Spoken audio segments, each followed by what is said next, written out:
Assalomu alaykum do'stlar. Men Buxoro davlat tibbiyot instituti talabasi Rahmatullayeva Munisa. Bundan 5 oy oldin Rahmat jamoasining intensiv fiziologiya, patologiya darslari bo'yicha bilimlarni o'rgandik. Ushbu darslarni tugatdik. Ma'lumki, ko'pchilik talabalar uchun patologiya, fiziologiya darslari biroz murakkabroq va tushunarsiz tuyuladi. Lekin siz aynan Rahmat jamoasining intensiv fiziologiya va patologiya darslariga qatnashgandan so'ng har qanday ma'lumotlarga va mexanizmlarga aniq tushunishingiz mumkin bo'ladi.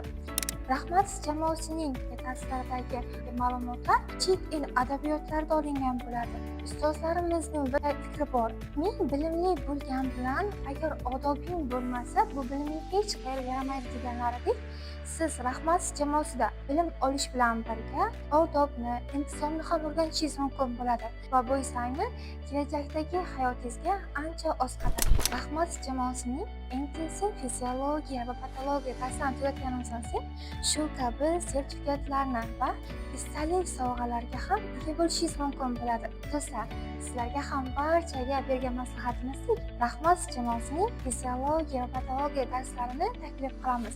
Zeroki bilim olishimiz barchamizning burchimiz va farzimizdir.